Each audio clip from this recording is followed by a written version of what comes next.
आज मैं 2 पॉइंट्स ऐसे आपके विषय में, उनके विषय में बात करूंगा जो आपकी एक विश्वासी की लाइफ में होने चाहिए। हालेलुया। बाइबल कहती है कि याकूब अपनी दोनों पत्नियों को, राहेल और लिया को, अपने मैदान में उसने अपनी भेड़ बकरियों के पास बुलाया। उसने उसे तब बुलाया अपने उसके पास जब वो उन दोनों को, अपनी पत्नियों को और अपने बच्चों को वहां से लेकर जाना चाहता था अपने गांव वापिस। और ये उसके लिए पॉसिबल नहीं था क्योंकि उस जगह से निकलना आसान नहीं था जब तक परमेश्वर इंटरफेयर ना करे। और बाइबल ऐसा बताती है कि जब उसने अपनी राहेल और लिया, अपनी दोनों पत्नियों को मैदान में अपनी भेड़ बकरियों के पास आप जानते हैं क्यों उसने उन भेड़ बकरियों के पास उसे बुलाया?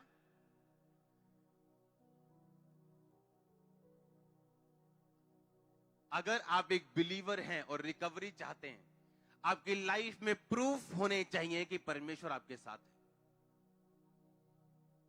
मैं उन प्रूफ के बारे में बात नहीं कर रहा हूं कि आपने पवित्र आत्मा पाया तो ये अविश्वासियों के लिए कोई प्रूफ नहीं, दूसरे लोगों के लिए कोई प्रूफ नहीं, ये आपके लिए प्रूफ है, ये आपके लिए बढ़ोतरी का कारण है। लेकिन कुछ ऐसा फिजिकल प्रूफ जो आपके सामने ये साबित करे कि इस बंदे के ऊपर परमेश्वर का हाथ है और ये परमेश्वर की ओर से, ऐसा फिजिकल प्रूफ, ऐसी फिजिकल आशीष जो ये साबित करे कि परमेश्वर इसके साथ है। बाइबल कहती है उसका जो मामा था उसे जाने नहीं देना चाहता था और उसने कहा कि ठीक है, अब मैं तेरी भेड़ बकरियों की सेवा करूंगा लेकिन एक निशानी पे करूंगा। सब काली भेड़ बकरियां मुझे दे दे, जितने धब्बे वाले बच्चे पैदा होंगे वो मेरी तनख्वाह होगी। ऐसा पॉसिबल नहीं था। सुनो, आपके पास काले घोड़े हो, काली घोड़ियां हो और कोई आपका नौकर आके बोले कि अगर धारी वाले बच्चे पैदा हुए तो मेरी तनख्वाह, आप बोलोगे ठीक है, फ्री में मिल गया मेरे को, क्योंकि धारी वाले बच्चे पैदा नहीं होंगे। अगर कोई गोरा है, कोई इंग्लैंड का है, ब्रिटिश है, गोरी है, तो बच्चे अफ्रीकन नहीं होंगे, हमें मालूम है, हाँ या ना? पर उसने कहा कि ठीक है, मैं तुझे ये अलाउ करता हूं कि जितने धारी वाले बच्चे होंगे वो तेरी तनख्वाह होगी। और इस तरह से बाइबल कहती है याकूब ने एक दर्शन देखा कि जब वो प्रेग्नेंट हो रही हैं वो भेड़ और बकरियां, और बच्चे जब वो पैदा कर रही हैं वो धारी वाले हैं और चित्ती वाले हैं। और लिखा 10 बार उसकी मजदूरी बदली कि अब की बार अगर धारी वाले हुए तो वो तेरे तनख्वाह होगी। तो धारी वाले जन्मे शुरू हो गए। अब लाबान ने देखा, अच्छा धारी वाले पैदा होने शुरू हो गए, अच्छा अब जब धब्बे वाले पैदा होंगे वो तेरी तनख्वाह। उसने दर्शन देखा, धब्बे वाले पैदा हो रहे। कितने मेरी बात को समझ रहे हैं? और लिखा इस तरह से याकूब के पास इतनी भेड़ और बकरियां हो गई कि वो उस देश का सबसे अमीर लोगों में से एक बन गया। और बाइबल कहती जब उसके जाने का टाइम था तो अपनी पत्नियों को कन्विंस करना कि वो अपने पिता के घर को छोड़े, और कोई सॉलिड प्रूफ उसके पास नहीं था। यह बड़ा मुश्किल था जब तक वो उसको आशीष दिखाए ना। और इसीलिए उसने अपनी भेड़ और बकरियों के पास वो अपनी पत्नियों को बुला के बोला था कि अब टाइम आ चुका है कि हम अपने घर को वापस जाएं। इसका मतलब ये है कि अगर एक विश्वासी की लाइफ में प्रूफ की कमी है तो वो कन्विंसिंग पावर उसमें कम होगी अपने परिवार को बचाने की, अपने लोगों को बचाने की, अपने नगर को, अपने मोहल्ले को बचाने की। और आज आप प्रेयर करेंगे और आज आप मसा किए जाएंगे ऑयल के साथ कि परमेश्वर आपको फिजिकल प्रूफ दे कि वो आपके साथ है। आप मेरी बात समझ रहे कि नहीं? और लिखा उसने अपनी उस ब्लेसिंग के पास जो उसने हेवनली विजन के साथ पाई थी, जो उसने एक वचन के साथ पाई थी, उस ब्लेसिंग को दिखाने, उस ब्लेसिंग के बीच में उसने अपनी पत्नियों को बुलाकर फिर उनसे बात की। आप मेरी बात समझ रहे कि नहीं? परमेश्वर आपकी हेल्प करेगा, आपकी लाइफ में ऐसी टेस्टिमनीज देगा, ऐसी गवाहियां देगा जिसको देखकर आपका परिवार कन्विंस होगा और इनकार नहीं कर पाएगा। सुनो, ये गवाहियां लेनी आसान नहीं है जो इतनी कन्विंसिंग हो, क्योंकि आप याद रखो जिस जगह, जिस एंड पॉइंट पे परमेश्वर आपको लेके जाना चाहता है, उस एंड पॉइंट तक जाने के लिए परमेश्वर आपको अलग अलग परिस्थितियों से निकालता है और आपको ट्रेंड करता है और आपको ब्लेस करता है ताकि आप उस एंड पॉइंट तक पहुंच सके। अगर परमेश्वर याकूब को ब्लेस ना करता तो तो उसकी पत्नियों को कन्विंस करना इम्पॉसिबल था कि वो अपने पिता के घर को छोड़ के उसके साथ खाली हाथ चले जाएं। उसकी पत्नियां इस कारण कन्विंस थी कि परमेश्वर इसके साथ है और प्रभु ने इसको आशीष दी है, और अब ये जो कह रहा है हमें उसको फॉलो करना है, क्योंकि परमेश्वर हमारे आदमी के साथ है। आप मेरी बात समझ रहे कि नहीं? क्या प्रूफ है आपके साथ कि आपका परिवार आपको फॉलो करे? क्या प्रूफ है आपके पास कि आपका मोहल्ला आपको फॉलो करे? क्या टेस्टिमनी है आपके पास? अगर नहीं है तो घुटनों पे आके मांगना और लेना है प्रभु से। घुटनों पे आके आत्मिक जिंदगी पाके प्रार्थना में रह के फाइट करनी है परमेश्वर के साथ। वो ब्लेसिंग्स लेनी है जो आपके परिवार को कन्विंस कर सके, जो आपके मोहल्लों को कन्विंस कर सके। सुनो, अपने आप कुछ नहीं होगा, आपको करना पड़ेगा ये सब कुछ। परमेश्वर आपके साथ है। मैंने कहा वो आपके साथ है, वो आपके साथ है, और वो आपको पावर देगा, आपको फायर देगा, अनॉइंटिंग देगा। आप तैयार है कि नहीं? क्योंकि विदाउट प्रूफ, और प्रूफ लेने के लिए पसीना निकल जाएगा, प्रूफ परमेश्वर से लेने के लिए पूरा जोर लग जाएगा, क्योंकि हमें उस लेवल की पवित्रता हासिल करनी पड़ेगी, उस लेवल की कमिटमेंट हासिल करनी पड़ेगी, उस लेवल की प्रार्थना का हमें सिस्टम हासिल करना पड़ेगा, उस तरीके से बाइबल पढ़नी पड़ेगी, अपने आप को सेपरेट रखना पड़ेगा। क्योंकि मैं ये जानता हूं, आप ये जानते हैं कि अगर याकूब परमेश्वर के साथ जुड़ा ना होता, तो जब वो उसने दर्शन देखा कि जब बकरियां और भेड़ें प्रेग्नेंट हो रही हैं और धारी वाले बच्चे पैदा कर रही, ये दर्शन कभी पूरा ना होता अगर होली स्पिरिट उसके साथ ना होता। अगर होली स्पिरिट उसके साथ तब होता जब वो पवित्रताई में होता और परमेश्वर की रजा में चल रहा होता। हालेलुया।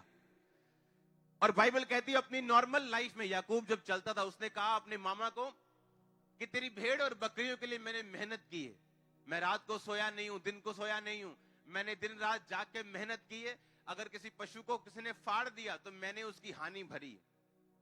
अब देख वो तुमने कितने दिए थे, अब कितने हो गए। उसने ये रियलाइज करवाया कि मैंने ईमानदारी के साथ काम किया और परमेश्वर ने उसका फजल दिया। आप समझ रहे हैं? आप अपने बॉस के साथ ईमानदार हैं, आपकी तनख्वाह चाहे थोड़ी है, लेकिन हेवन में आपके पैसे इकट्ठे हो रहे हैं। आप जानते हैं हेवन में उसका हिसाब रखा जा रहा है और वो आपको पे आउट होगा, वो आपको इंसेंटिव के रूप में इतना मिलेगा जितनी आपकी तनख्वाह नहीं थी। आप मेरी बात समझ रहे कि नहीं? और यही चीज याकूब के साथ हुई। वो मेहनत करता रहा, लेकिन उसने टेंशन नहीं ली, परवाह नहीं की, और एक दिन परमेश्वर ने उसको अजर दिया और उसका वापिस किया।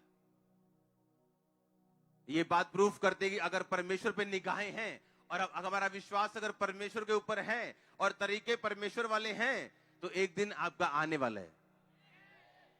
और उसी टेस्टिमनी देख के उसका परिवार कन्विंस हुआ,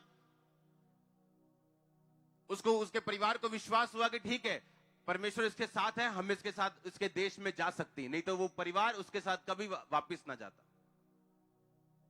अगर वो वापिस ना जाता तो याकूब की डेस्टिनी कभी भी पूरी नहीं होती। जिस काम के लिए परमेश्वर ने उसे बुलाया था वो कभी पूरा ना होता।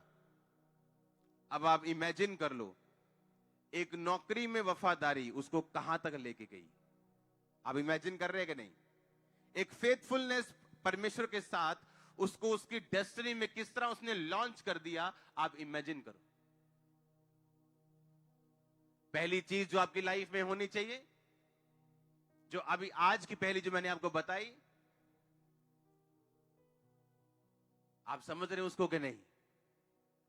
पर्सनल आपको टेस्टिमनी, प्रूफ चाहिए आपको।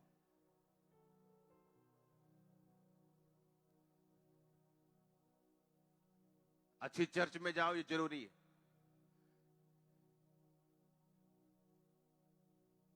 वचन सुनो, ये जरूरी है। टीवी में प्रोग्राम देखो खुदावंद के, जरूरी है।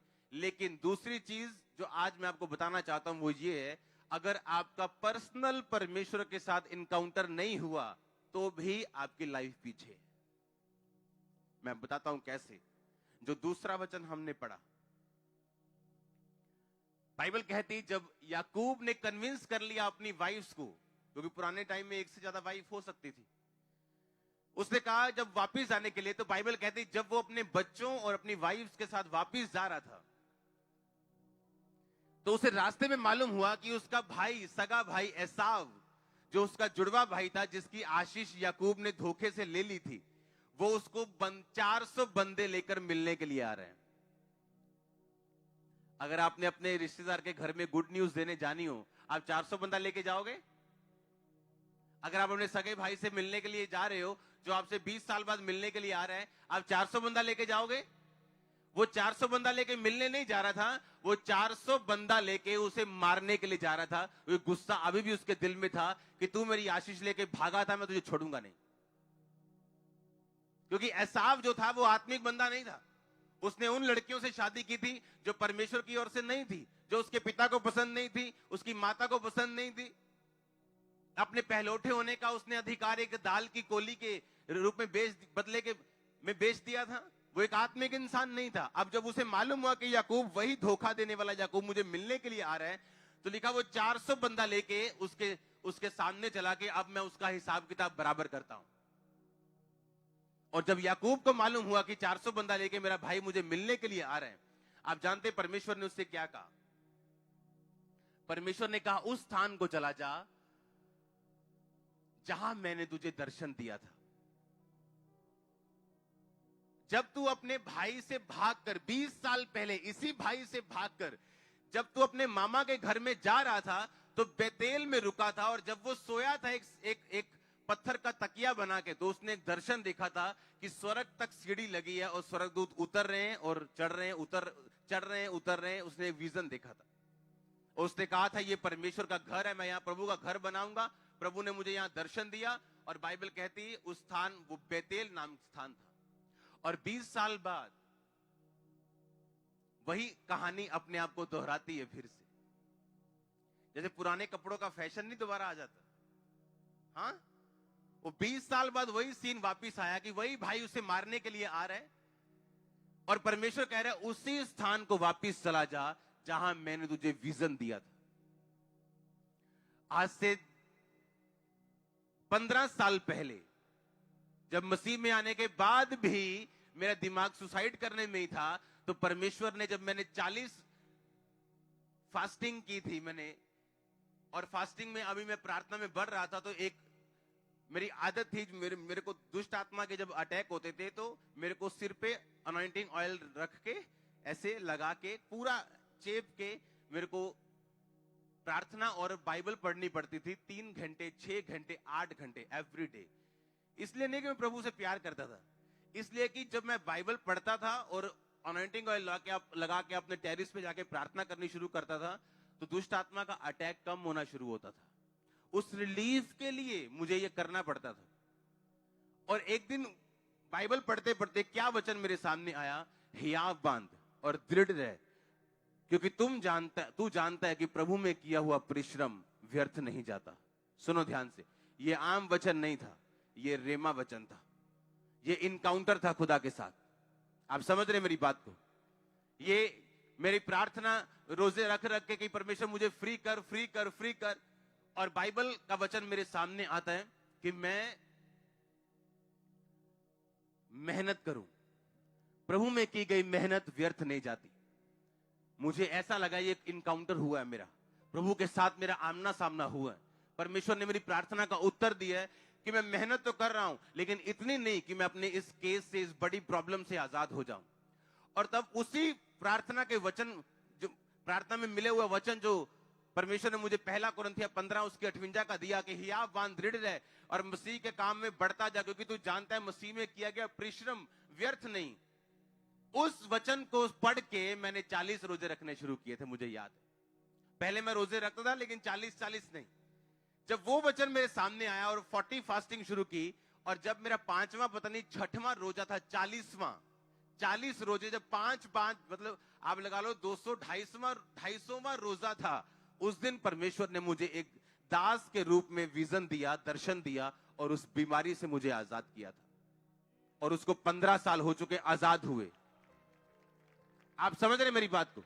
ये इनकाउंटर था, ये मेरा परमेश्वर के साथ एक पर्सनल आमना सामना हुआ था। और जरूरी नहीं परमेश्वर अपना दूत भेज के आपको पर्सनल आमना सामना आपको करे, उसका दूत आपके सामने खड़ा हो जाए, या आप एक दर्शन देखें, या एक सपना आपको आए। ऐसा नहीं हो सकता है। जो वचन आप पढ़ रहे हो वो इतना जिंदा हो जाए आपके लिए कि आपको पक्का मालूम हो कि ये मुझसे बात की है प्रभु ने। आप समझ रहे हैं? वो पर्सनल एनकाउंटर याकूब का हो चुका था। वो पर्सनल एक रेमा वर्ड याकूब को मिल चुका था जब वो अपने भाई एसाव के सामने से भागता था, और 20 साल बाद परमेश्वर ने फिर कहा कि फिर तू उसी वचन पे ध्यान दे जो मैंने तुझसे 20 साल पहले कहा था। आप जानते मैं क्या कह रहा हूं? क्या कहा था परमेश्वर ने आपको? आपका रेमा वचन क्या है? अगर नहीं मिला तो मैं आपसे बात नहीं कर रहा हूं। मैं उन लोगों से बात कर रहा हूं जिन्होंने रेमा वचन लिया हुआ खुदा से, और आज फिर किसी मुश्किल में है, और उसी वचन को दोहराओ, आप फिर बाहर आने वाले हो। आप मेरी बात समझ रहे हो क्या? मैं गहराई में जाऊं क्या?